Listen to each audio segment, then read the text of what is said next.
ఏది టెస్ట్ చేయమన్నారు? మైక్. నమస్కారం అఫ్సర్ గారు. మీ తాజా కవితా సంపుటి యుద్ధం మధ్యలో నువ్వు గురించి ఒక 4-5 మాటలు మాట్లాడుకున్నాం. మొదటగా ఈ మీ కవిత్వం పర్టికులర్గా లేదు ఈ సంపుటి గురించి మాట్లాడే కన్నా ముందు చిన్న పర్సనల్ ప్రశ్న, మీ అంగీకారంతో. మీ నాన్నగారు కౌముది గారు చాలా, అంటే మాకు తెలియకపోవచ్చు మా జనరేషన్కి, కానీ మంచి సుప్రసిద్ధులైన కవి అని విన్నా. వారి ప్రభావం యాజ్ అ రైటర్గా, పోయెట్గా మీ మీద ఎంతవరకు? చాలా మటుకుంది. ఎందుకంటే పునాది నాన్నగారి సాహిత్య కృషిలోనే ఉంది. తర్వాత మొత్తం అంటే ఆ ఇంట్లో ఆయన ఏర్పరిచిన సాహిత్య వాతావరణంలోంచే నేను వచ్చాను. అయితే ఒక తేడా ఉంది. ఆయన పూర్తిగా అభ్యుదయ ఉద్యమానికి నిబద్ధుడు. నేను అంత నిబద్ధత లేదు నాకు. అంటే నా తరం వచ్చేసరికి అవన్నీ మారిపోయాయి కదా. నేను ప్రశ్నలతో మొదలుపెట్టిన వాడిని. ఆయన ఎప్పుడు ఖచ్చితంగా దానికి కట్టుబడి రాసి జీవించిన మనిషి. మీ కవిత లేదా మీ రచన మొదటిసారి పబ్లిష్ అయ్యే టైంకి వారు ఉండి దాన్ని చూడడం జరిగింది. సో ఏమి వారి కామెంట్ ఏంటి? ఫస్ట్ కామెంట్ లేదా అప్రిసియేషన్ లేదా ఇంకా ఇంప్రూవ్? అంటే చూశారు ఆయన, అంటే ఆయన సంతోషించారు. ఎందుకంటే అంటే కథ పబ్లిష్ అయింది కదా ముందు. ఆ కథ బాగా ఆయనకు కూడా ఇష్టమే ఆ కథ. ఎందుకంటే అది ఆయన దృక్పథంలో కూడా అది ఇమిడిపోయిన కథ. అది కవిత్వం తర్వాత కవిత్వంలో కానీ కవిత్వంలో కొన్ని అభ్యంతరాలు ఉన్నాయి ఆయనకి. అంటే అప్పుడు ఆ రకమైన కవిత్వాన్ని గురించి మాట్లాడడానికి వేరే మాటలు లేవు కాబట్టి వాళ్ళందరూ అది అధివాస్తవిక కవిత అని అనుకునేవాళ్ళు. దాని మీద ఆయనకి కొన్ని రిజర్వేషన్స్ ఉన్నాయి నాకు తెలుసు. కానీ ఒక ఇష్టమైతే ఉండేది. అంటే ఏం రాసినా కూడా క్రియేటివిటీ ఉంది అనే ఒక ప్రైడ్ అయితే ఉంది ఆయనకి. నెక్స్ట్, ఈ పుస్తకం యుద్ధం మధ్యలో నువ్వు కవర్ పేజీ డిజైన్ మీ ఎక్కువ కవితల్లో చెప్పిన యుద్ధము లేదా యుద్ధపు స్థితిని ప్రతిబింబిస్తోందని మీరు భావిస్తున్నారు? అంటే ఇదే ఫైనల్ వెర్షనా లేదా ముందు ఏదైనా ఇంకొంత కవర్ పేజీకి డిజైన్ గురించి చర్చ అట్లాంటివి ఏమైనా జరిగాయా? చేశాడు. అతను చాలా మంచి ఆర్టిస్ట్ శ్రీనివాస్. ఆయన కానీ అంటే మొత్తం చదివి, ఆయన కూడా రచయిత కాబట్టి జాగ్రత్తగా వేశాడు అది. అయితే ఇది ఒక విషయం ఏంటంటే కవర్ పేజీలకు సంబంధించి, అంటే వచన రచనకి కవిత్వానికి తేడా ఉంటుంది. కవిత్వంలో ఒకే విషయం ఉండదు. వచనంలో అంటే అది కథన సంపుటి అయినప్పటికీ కూడా విషయం ఒకవైపే నడుస్తుంది. కవిత్వం భిన్నముఖాల ప్రయాణం. అంటే ఒక్కో కవితకి ఇంకో కవితకి సంబంధం ఉండకపోవచ్చు. పూర్తిగా భిన్నమైన కవితలు కూడా ఉండవచ్చు. అందుకని కవర్ పేజీ వేయడం అంత ఈజీ కాదు కవిత్వానికి. అందుకే చాలామంది చాలా అబ్స్ట్రాక్ట్ బొమ్మ పెట్టి కేవలం రంగులు మాత్రమే ఆకర్షణీయంగా ఉండేటట్టు పెడతారు. కానీ శ్రీనివాస్కి ఆ భావాన్ని అర్థం చేసుకొని దానికి తగ్గట్టుగా నేను ఆ యుద్ధానికి సంబంధించిన కవితలు ప్రత్యేకంగా చదివి బొమ్మ వేశాడు. అంటే ఇది ఇందులో వాడిన కలర్స్ కానీ లేదా స్టైలింగ్ కానీ కొంచెం తరచి చూస్తే క్షతగాత్రులని యుద్ధాన్ని ప్రతిబింబిస్తుంది. ఆ ఎరుపు కానివ్వండి లేదా ఎరుపు, నలుపు, నీలం, ఒక రకమైన బర్నింగ్ మంట, అది బాగా చేశారు. తర్వాత ఇంకా ఇటు సైడ్ గమనిస్తే వెనక పేజీ కొన్ని, మనం దాన్ని దెయ్యం అనలేము కానీ అలాంటి చిత్రం కనబడుతుంది కాస్త. నిజానికి ఇది కూడా అందులోంచి కొన్ని సెగ్మెంట్స్ తీసుకొని ఒక పీడనకి ప్రతీక అనుకోవచ్చు. అవునవును. ఆ రూపాన్ని మనం దెయ్యం అనలేము కానీ కొంచెం తెలుస్తోంది. కానీ అందులోని విషయాలే, అందులోంచే కొన్ని సెగ్మెంట్స్ ని డిఫరెంట్ షేడ్స్ లో చూపించాడు అంతే. తర్వాత ఈ పుస్తకంలో ఒక మొదటిదే తెర వెనుక. ఇందులో తెర వెనుకలో 4వ భాగం, being a good friend means listening అన్నారు. ఇది చాలా ఆత్మహత్యలు మాట్లాడేవాళ్ళు లేక, మాట్లాడినా వినేవాళ్ళు లేక జరిగినవే అని ఈ కథనాలు చెబుతున్నాయి. అవును.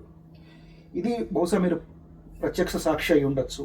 ఇది కొంచెం దీని బ్యాక్గ్రౌండ్ చెప్పండి. ఇది మా క్యాంపస్లో, యూనివర్సిటీ క్యాంపస్లో ఆ సూసైడ్స్ డేను అలాంటిది ఏదో జరిగినప్పుడు ఒక పెద్ద ఎగ్జిబిషన్ జరిగింది. రకరకాల మెటీరియల్స్ని వాళ్ళు ఎగ్జిబిట్ చేశారు. అందులో ఒకటి ఆ స్లోగన్ అక్కడిదే. ఓకే. ఫస్ట్ అది. తర్వాత రెండు అంటే ఇలాగా అన్టోల్డ్ స్టోరీస్ ఆఫ్ సూసైడ్ కొన్ని పోస్టర్లు చేశారు వాళ్ళు. అంటే అలా ఆత్మహత్య చేసుకున్న వాళ్ళ కథలు, వాళ్ళ చిత్రాలు, అలా పోస్టర్లు. చాలా పెద్ద ఎగ్జిబిషన్ అది. క్యాంప్ ఆల్ బయట చేశారు అది. అది చూసినప్పుడు అంటే నేను చాలాసేపు అది అంటే మామూలుగా అయితే గంట సేపట్లో అయిపోతుంది మొత్తం ఓకే. ఒక రౌండ్ వేయడానికి, అంటే చదువుకుంటూ ఒక్కొక్కటి. నేను అది జరుగుతున్న తర్వాత ఒక వారం జరిగింది అది. నిజానికి ఒక వారమే, ఒక రోజే అయినా అంటే ఒక ఎగ్జిబిషన్ ఒక వారం జరిగింది. దాదాపు రోజు వెళ్ళి చూసేవాడిని. ప్రతి స్టోరీ నేను చదివేవాడిని. దానికి సంబంధించి ఫాలో అప్ రీసెర్చ్ కూడా కొంత చేశాను నేను. అసలు ఏమిటి ఇది వెనక, ఈ ఆత్మహత్య వెనక. అదే నేను తెలుసుకోవాలనుకుంటున్నాను. అంటే మన దగ్గర జరిగే స్టూడెంట్ ఆత్మహత్యలకి, యుఎస్లో జరిగే క్యాంపస్లో జరిగే ఆత్మహత్యలకి ఏదైనా ఒక మౌలికమైన తేడా ఉందని మీరు అనుకుంటున్నారు? అంటే ఒక నాకు అర్థమైనంత మట్టుకి ఈ 10 ఏళ్లలో ఆ జనరేషన్లో ఒక టెన్షన్ అయితే ఉంది. ఓకే. రకరకాల టెన్షన్స్ బిల్డప్ అయ్యాయి. అంటే ఇక్కడ ఏంటి అంటే మనకి ఇక్కడ వేరే ఉంటాయి. పోటీతత్వం ఒకటి, లేదా ర్యాంకుల కోసమో ఉద్యోగాల కోసమో ఉంది. అమెరికాలో అంటే నేను విన్నది, నాకు ఉన్న పరిమిత అవగాహన మేరకు కెరీరిజం అనేది అంత స్టూడెంట్ టైంలో ఉండదు అని విన్నాను. అదొక భాగం మాత్రమే. కానీ ప్రధానమైన భాగం ఏంటంటే వ్యక్తిగత జీవితాల్లో చాలా వైఫల్యాలు ఉన్నాయి అక్కడ. మీరు కొన్ని వైఫల్యాలు చెప్పలేనివి, చాలా వైఫల్యాలు. అంటే ఎంత కాదనుకున్నా కుటుంబ జీవితం అక్కడ ఛిద్రమైంది. సపోర్ట్ అంత ఇక్కడ అంటే ఇక్కడ కూడా చాలా సమస్యలు ఉన్నాయి, కానీ అక్కడ ఇంకెక్కువ ఉన్నాయి. చాలా సింగిల్ పేరెంట్ ఫ్యామిలీస్ ఉంటాయి. ఆ కుటుంబాలు చాలా చిత్రహింసను అనుభవిస్తున్నాయి. వాళ్ళ పిల్లలు అంటే నా కళ్ళతో నేను చూసిన అంటే పిల్లలు నేను క్లాస్ రూమ్లోంచి క్లాసు మధ్యలోనే ఏడ్చుకుంటూ బయటికి వెళ్ళిపోయిన వాళ్ళు ఉన్నారు. అది నన్ను అంటే ఒక టీచర్కి అది ఎలా అనిపిస్తుంది, పాఠం చెప్తుండగా ఒక విద్యార్థి అలా ఏడ్చుకుంటూ బయటికి వెళ్ళినప్పుడు అనిపిస్తుంది. అంటే నాకు తెలియదు కదా అతని ఆ స్టూడెంట్ మైండ్లో ఏం జరుగుతుందో. తర్వాత నేను ఆ స్టూడెంట్తో మాట్లాడినప్పుడు ఖచ్చితంగా అప్పుడే వాళ్ళిద్దరు పేరెంట్స్ డైవర్స్ చేసుకున్నారు అన్న వార్త అతనికి తెలిసినప్పుడు అతను వెంటనే ఏడ్చుకుంటూ బయటికి వెళ్ళిపోయాడు. ఇలాంటివి చాలా జరిగాయి. కానీ నేను చాలా అంటే మనం ఇది చాలామంది చూస్తుంటాను కదా, ఆ ఏజ్ గ్రూప్లో 19 నుంచి 23 ఏజ్ గ్రూప్ వాళ్ళు వీళ్ళందరూ కూడా చాలా ముఖ్యమైన ప్రైమ్ టైం లైఫ్లో వాళ్ళకి. అది అన్ని మార్పులు ఆ టైంలో వస్తాయి. బాడీ చేంజెస్ వస్తాయి, తర్వాత సొసైటీ ఆలోచనలో మార్పు వస్తుంది, తర్వాత ప్రైమ్ చుట్టుపక్కల స్నేహితులు వీళ్ళందరూ చాలా రకాలుగా ఉంటుంది వాళ్ళ మానసిక స్థితి. అలాంటప్పుడు కుటుంబం చీలిపోతే అది భరించలేరు వాళ్ళు. అవి చాలా చూశాను నేను. ఆత్మహత్యలు చేసుకున్న వాళ్ళు నేను చూడలేదు. నా వ్యక్తిగత 20 ఏళ్ళుగా నేను అక్కడ టీచ్ చేస్తున్నాను, కానీ నా విద్యార్థుల్లో ఎవరు ఆత్మహత్య చేసుకునే క్యాన్సర్ వల్ల చనిపోయిన వాళ్ళు ఉన్నారు. అది కానీ విన్నాను చాలా కథలు. ఆ సూసైడ్ రేట్ పెరిగింది. అది అంటే నేను ఇంతకుముందు ఒక సందర్భంలో చెప్పాను, ఆ యుద్ధం అంటే బయట కనిపించేదే యుద్ధం కాదు, లోపల ఇంకా చాలా యుద్ధాలు జరుగుతూ ఉంటాయి కదా. నేను ఈ టైటిల్స్ చూసినప్పుడు, పుస్తకం నా చేతికి వచ్చినప్పుడు, వెనక పేజీ మీద అట్ట మీద ఉన్న వాక్యాలు చదువుకున్నప్పుడు నేను ఒక రకమైన యుద్ధాన్ని ఊహించాను. తీరా ఒక్కొక్క కవిత చదువుకుంటూ వెళ్తున్నప్పుడు నోటీస్ చేయగలిగాను నేను, యుద్ధం అంటే ఏదో కాదు, మనకి అంతర్గత యుద్ధాలు కూడా చాలా ఉంటాయి. చాలా ఉంటాయి. మీరు ఎక్కువగా చాలా కవితల్లో చెప్పింది అదే అంతర్గత యుద్ధాలే. దీంట్లో ముఖ్యంగా ఇప్పుడు ర్యాండమ్గా తీసాను పేజీ, నేను అనుకోకుండా ఈ కవిత గురించి అడగాలనుకున్నాను, అదే వచ్చి వినిర్మాణంలోంచి. ఇందులో ఇంకో ఆకుపచ్చని నేల అల్లుకోవడం ఎలాగో తెలుసు అంటున్నారు. తెలుస్తోంది, కానీ తర్వాత నెక్స్ట్ స్టెప్ ఏంటి, ఏం చేయబోతున్నాం మనం అనేది ఇంకెక్కడైనా నెక్స్ట్ కవితల్లో వచ్చిందేమో నేను ఎత్తుక్కున్నాను. వినిర్మాణంలోంచి ఏదో నిర్మాణంలోకి వెళ్తున్నారా నెక్స్ట్ స్టెప్. బహుశా ఇది నేను మిస్ అయ్యి ఉండొచ్చు, లేదా నాకు అది కనపడలేదు. సో ఒకవేళ దీని కంటిన్యూషన్ ఉంటే ఎలా ఉండబోతోంది అంటే, ఇప్పుడు మీరు ఒక ప్రతిపాదించారు, నేను తలెత్తినప్పుడల్లా నీ ఆకాశం ఇరుకైపోతోంది, నేను అడుగుపెట్టిన చోటల్లా నీ భూమి కుచించుకుపోతోంది, నీకు ధ్వంసం చేయడమే తెలిసేమో, కానీ నాకు ప్రతి మట్టి బిడ్డ కూడా తీసుకొని నాకంటూ ఇంకో నీలాకాశం, ఇంకో ఆకుపచ్చని నేల అల్లుకోవడం ఎలాగో తెలుసు. నెక్స్ట్ దీని కార్యాచరణ ఎలా ఉండబోతుంది అంటే, నేను దీంట్లో అయినా ఇంకొక కవితలో చెప్పారేమో అని వెతుక్కున్నాను. బహుశా అది నేను మిస్ అయ్యాను, లేదా నాకు తట్టలేదు అనేది. అలాంటి కంటిన్యూషన్ వచ్చింది ఇంకొక కవితలో ఎక్కడైనా మీకు గుర్తు? అంటే మొత్తం మీరు మంచి పోయం సెలెక్ట్ చేసి చదివారు. అంటే నేను చెప్పాలనుకున్న విషయం అదే. ఇందులో ఇప్పుడు 2 కోణాలు ఉన్నాయి కదా. అంటే నేను ఇప్పటికే లోపలి యుద్ధం అని అనుకున్నాను కదా. అంటే వినిర్మాణం కూడా జరుగుతుంది. యుద్ధం జరిగినప్పుడు మొత్తం ధ్వంసం అయిపోతుంది. అంటే ఈ ధ్వంసం జరగడం అన్నది కేవలం మీ వల్ల కాదు, ఇతర చాలా బయటి కారణాల వల్ల కూడా ధ్వంసం జరుగుతుంది. జరిగినప్పుడు కొన్నిసార్లు మీరు ఏం చేయలేరు కదా. అయితే మీరు ఒక హెచ్చరిక చేయవచ్చు, మీరు ధ్వంసం చేసిన వాళ్ళని కోప్పడవచ్చు, వాళ్ళ మీద ఆగ్రహం ప్రకటించవచ్చు. అది మొదటి దశలో కనిపిస్తుంది. కానీ చివరి దశలో మీకు నేను రీకన్స్ట్రక్షన్ గురించి కూడా చెప్పాను. అదే వెతుక్కున్నాను. బహుశా నేను అది పట్టుకోలేకపోయి ఉండొచ్చు, నేను అంత గ్రాస్పింగ్. చూసాను, అల్లుకోవడం ఎలాగో తెలుసు అంటున్నారు. తెలిసిన వ్యక్తి ఆబ్వియస్ గా ప్రయత్నిస్తాడు ఇంకొక చోట ఎక్కడ. అది ఒకటి బాగుంది. తర్వాత ఇంకొకటి కూడా అడగాలనుకున్నాను నేను, వర్షం గురించి, మేఘాల గురించి. అది బాగా చెప్తాను. మీరు అంటే ముందు ఒక విషయం చెప్పాలి. మీరు నాకు ఈ పుస్తకం చదవగానే ఇందాక ఇంత సమగ్రంగా చదివి, ఇంత లోతుగా చదివి, ఒకే ఒక్క పుస్తకం గురించి అన్ని ప్రశ్నలు ఇంతవరకు నేను ఫేస్ చేయలేదు. అంటే అదేమి లేదు. నేను ఇప్పుడు మురళి గారి లాగా 40 ఏళ్ళ ప్రయాణం గురించి ప్రశ్నలు అడగడం అదంతా చాలాసార్లు జరిగింది నాకు. కానీ ఒక పుస్తకం దగ్గర పెట్టుకొని నార్మల్గా అంటే ఇప్పుడు అది నాకు చాలా సంతోషంగా అనిపించింది. ఎందుకంటే అది ఒక ఛాలెంజ్. అది ఇంటర్వ్యూ చేయడానికి కానీ మీరు దాని గురించి అంటే ఎంతో జాగ్రత్తగా పుస్తకం చదివింటే తప్ప అది కుదరదు. యూజువల్గా సంచిక ప్రస్తుతం చేస్తున్న ఇంటర్వ్యూలన్నీ కవిత, అది కథా సంకలనాలు కావచ్చు, లేకపోతే వ్యాసం, మేము అరౌండ్ 15 ప్రశ్నల దాకా తీసుకుంటాం. నేను కొంచెం ఈ పర్టికులర్ ఈ కాన్సెప్ట్, యుద్ధం కాన్సెప్ట్ నాకు కూడా మనసుల దగ్గర కాబట్టి కొంచెం ఎక్స్ట్రా చొరవ తీసుకున్నాను దాన్ని. ప్లస్ లేదు బాగుంది, నాకు నచ్చింది. నేను సమాధానాలు రాయడం, అందుకే నేను మామూలుగా నేను చాలా టైం తీసుకుంటాను సమాధానాలు రాయడానికి. అసలు ముట్టుకోను, అది అలా ఉంటాయి అవి ల్యాప్టాప్ మీద. సోమశంకర్ ప్రశ్నలు పంపగానే అంటే చదివాను బాగా, 2-3 సార్లు చదివి వెంటనే సమాధానాలు ఇవ్వాలి. అసలు అన్నీ అండి ఒక ఎట్లా ఉంటుందంటే, నేను 2 రకాలుగా విభజించుకున్నాను ఈ కవితల్ని. ఒకటి యాజ్ ఒక భావుకుడిగా రాసుకున్న కవితలు కొన్ని, రెండోది చుట్టూ జరుగుతున్న ఒక పెయిన్ నుంచి తట్టుకోలేక ఎక్స్ప్రెషన్ వచ్చేసిన కొన్ని ఉంటాయి. అది ఇందాక మీరు అన్నట్టు పారాగ్రాఫికల్ పోయమ్స్ కావచ్చు, లేదా లైన్లో చెప్పినా కూడా అందులో చాలా డెప్త్ ఉన్న. ఉదాహరణకి కొండెక్కిన కవిత, టైటిల్ గుర్తులేదు నాకు. ఆ కొండెక్కిన కవిత చూడడానికి పెద్ద అసలు ఏమీ లేనట్టే ఉంటుంది దాంట్లో, కానీ అది మనం గెలవడం, ఒకటి అధిరోహించడం అంటే మనం దాంట్లో ఎన్నో బలహీనతలను మనం అధిగమించి వెళ్ళినట్టు. అది నాకు బాగా నచ్చింది స్పిరిట్. ఆ కవిత ఇందాక మనం సంపత్ ఆయన మాట్లాడుతున్నప్పుడు మేము ప్రస్తావించాం కదా, 3 రకాల క్షేత్రాలు ఉంటాయి, కొన్ని నేల మీద, కొన్ని కొండ మీద, నీటి ఒడ్డులు ఉంటాయని. అది తిరుచిలో జరిగిన ఉదంతం. కొండ మీద ఉన్న ఒక సూఫీ క్షేత్రం గురించి. 450 మెట్లు ఉంటాయి ఆ కొండకి.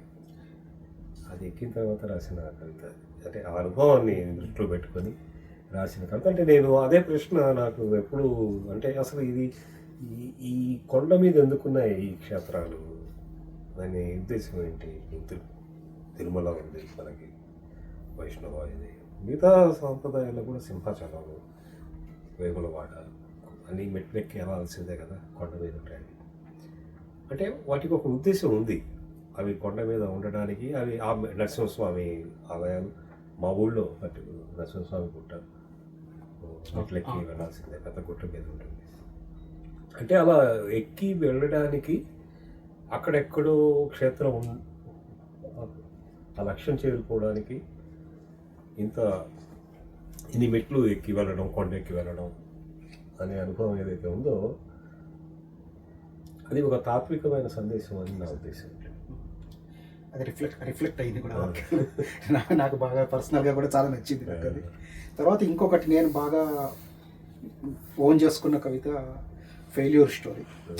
అది టైటిల్ ఫెయిల్యూర్ స్టోరీ అని ఉంది, కానీ ఎంత పాజిటివ్గా ఉంది ఆ కవిత అంటే నాకు ఇన్ఫాక్ట్ టైటిల్ నచ్చలేదు. నేను మిమ్మల్ని అదే అడిగాను, మంచి కవిత ఫెయిల్యూర్ స్టోరీ అని ఎందుకు పెట్టారు అంటే మీరు మీ జవాబు కూడా అలాగే తగ్గట్టుగా చెప్పారు అనుకోండి. ఇంకొకసారి మన ఛానల్ వాళ్ళ కోసం ఆ సమాధానం చెప్పండి. నేను నాకు మంచి అసలు ఆ కవిత ఈ మధ్య 2-3 ఇంటర్వ్యూల్లో, పత్రికల్లో వచ్చే ఇంటర్వ్యూల్లోనే కొంతమంది ఈ కవితని ప్రస్తావించి వాళ్ళు ఈ కవిత ప్రింట్అవుట్ తీసి వాళ్ళ పర్సులో పెట్టుకొని ఎప్పుడైనా డల్గా ఉన్నప్పుడు, కొంచెం డిప్రెసివ్గా ఉన్నప్పుడు తీసి చదువుకుంటున్నామని. రీసెంట్గా ఒక కవితా సంకలనం కూడా వచ్చింది. అవును, రాసిన వాళ్ళు ఉన్నారు.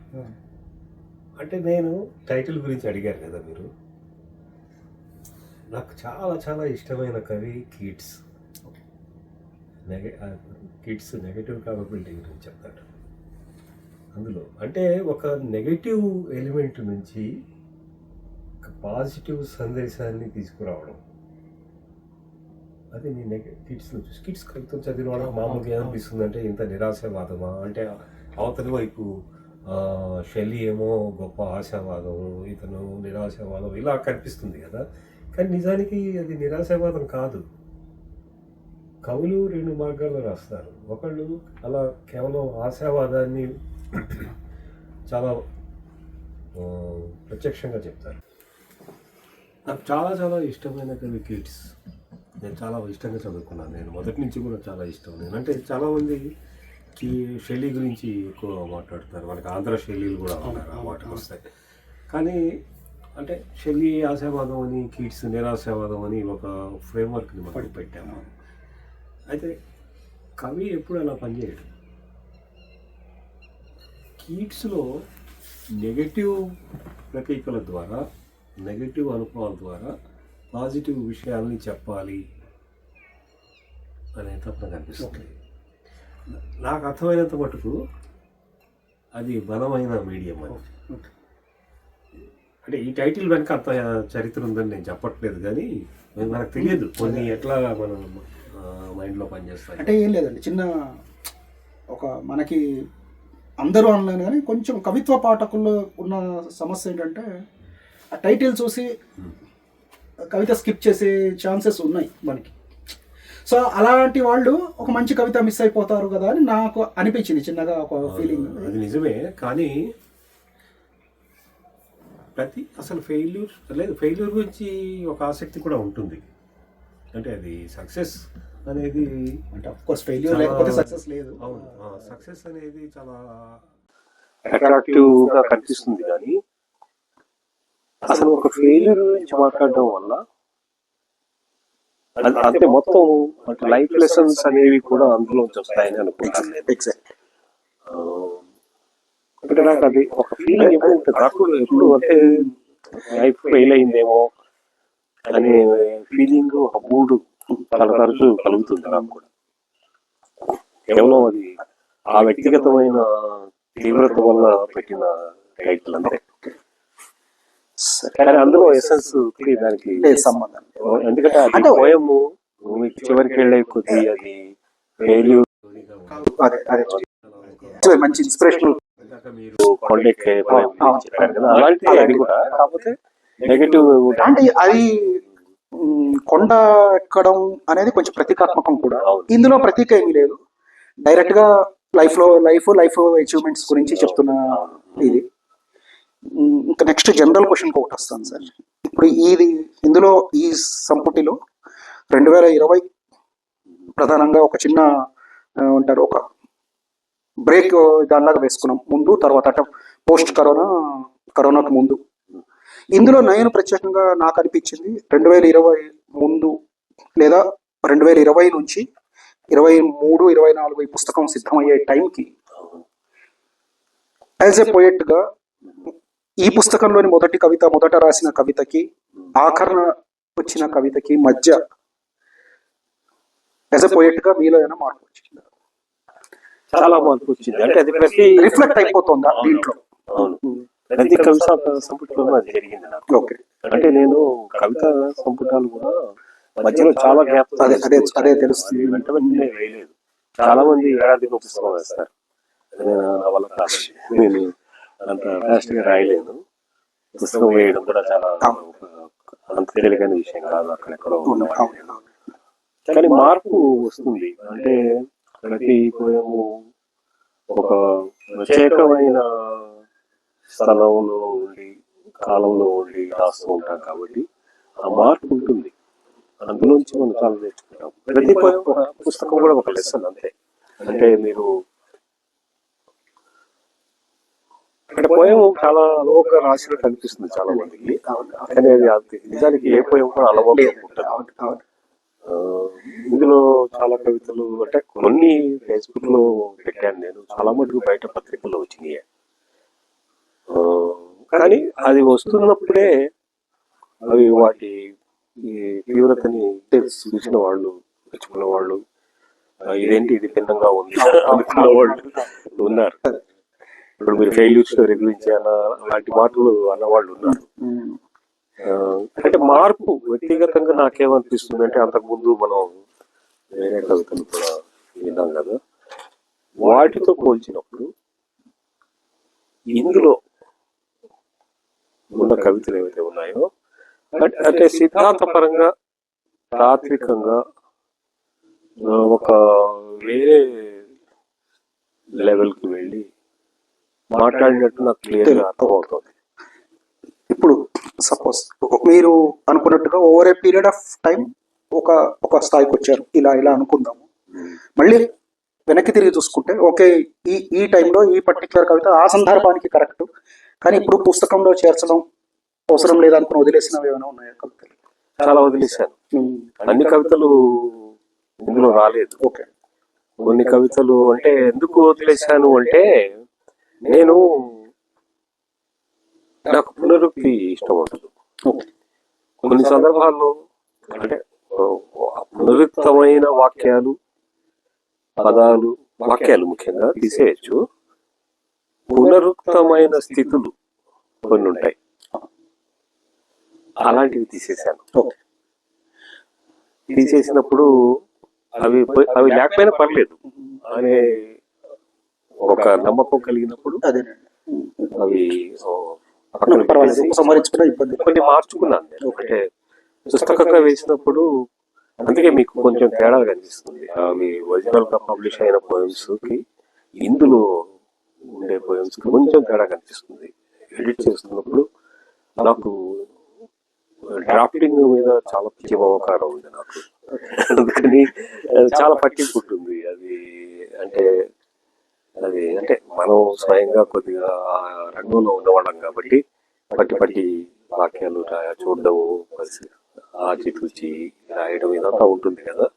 అందుకని డ్రాఫ్టింగ్ అంటే చాలా మంది ఆటోమేటిజం ఇవి పాటిస్తారు. అంటే చాలా మంది కవులు ఎలాగా పుడితే అలాగే రాయడం, స్ట్రీమ్ అప్లోడ్ చేస్తే అలాగే రాయడం, ఇదంతా చాలా మంది అదే ప్రయోగం అనుకుంటారు. కానీ నేను అది నమ్మట్లేదు దాన్ని. అందుకనే ఎడిటింగ్ చాలా చేశాను నేను. ఈ పుస్తకంలో వస్తున్నప్పుడు కూడా ఒక పట్టాన ఇవ్వలేదు వాళ్ళకి నేను మ్యానుస్క్రిప్ట్.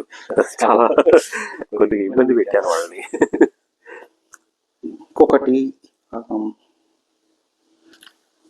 ఇందులో కొన్ని ప్రకృతిపరమైనవి లేదా పల్లె పల్లె వాతావరణం లేదా వర్షం కావచ్చు, ఆకాశం కావచ్చు. ఇంకొకటి ఎక్స్ట్రీమ్, ఇది యూనివర్సల్ పెయిన్ ని రిఫ్లెక్ట్ చేసే.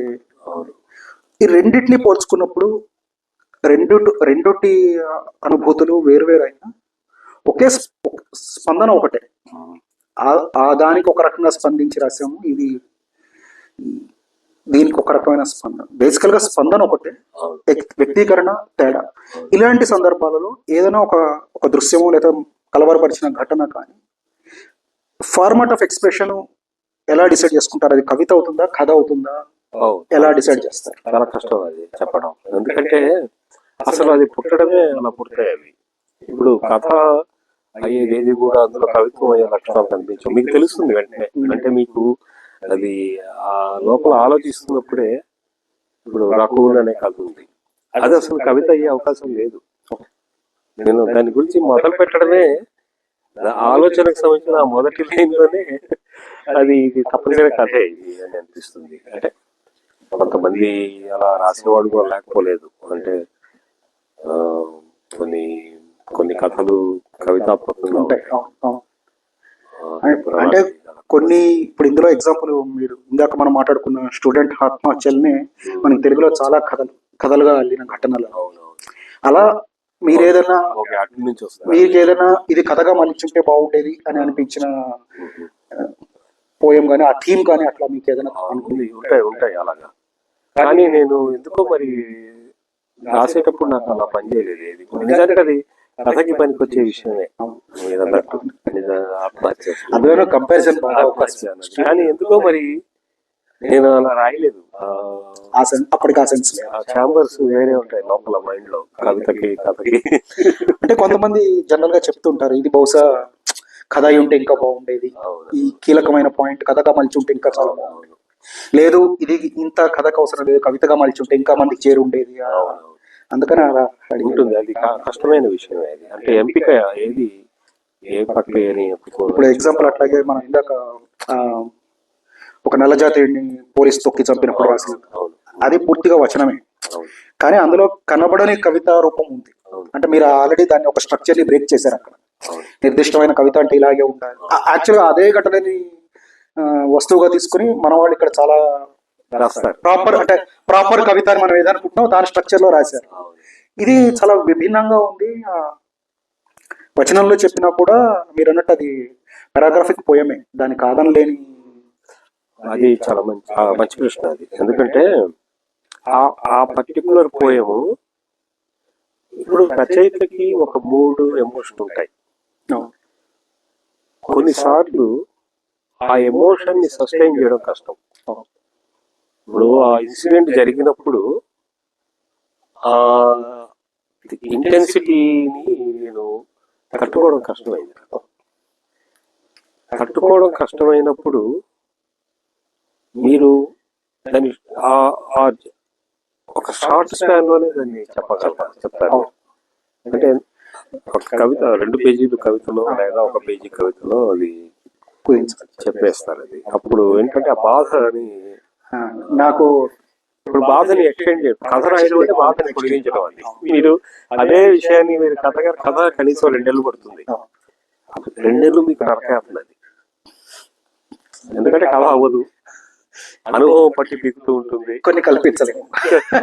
అది పెద్ద సమస్య. అది ఇప్పుడు ఇండియాలో ఉన్నవాడు చాలా మంది తెలుగు రచయితలు కూడా అక్కడి పరిస్థితిని ఊహించుకుంటారు. కానీ అది అంతా అసలు అది చాలా నిజాయితీ లేకపోవడం. అది యాక్చువల్గా నాకు అయితే మైండ్ లో ఉంది. నాకు అది ఐ కాంట్ బ్రీత్ అని అంటాడు ఆఖరి అతను చనిపోయే ముందు మాట అదే.